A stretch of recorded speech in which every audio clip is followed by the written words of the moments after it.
भाजपचं हिंदुत्व हे भोंदुत्व असल्याची टीका उद्धव ठाकरे यांनी केली आहे. बाबरी पडली तेव्हा शेपूट घालून पळाले होते, मतदारांची माफी मागायला आलोय अशा शब्दात उद्धव ठाकरे यांनी आपली भूमिका मांडली.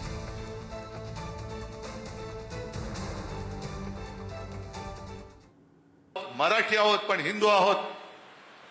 आमच्या हातात सुद्धा भगवा आहे, छत्रपती शिवरायांचा भगवा आहे. आम्ही सुद्धा जय शिवराय आणि जय श्रीराम बोलतो. पण त्यांचं म्हणजे भाजपचं हिंदुत्व हे भोंदुत्व आहे आणि आमचं हिंदुत्व हे देशाभिमानी हिंदुत्व आहे. आमचं हिंदुत्व हे घर पेटवणारं हिंदुत्व नाही, तर घरातली चूल पेटवणारं हिंदुत्व आहे.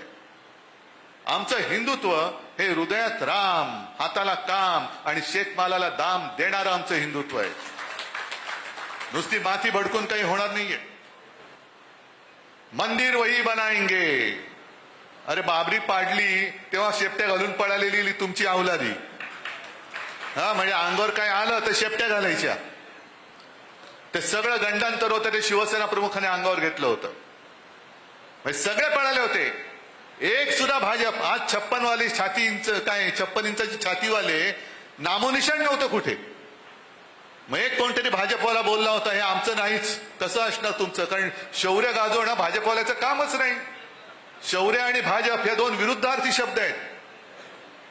आणि शिवसेना प्रमुख गरजले होते की जर हे माझ्या शिवसैनिकांनी केलं असेल तर त्यांचा मला गर्व आहे.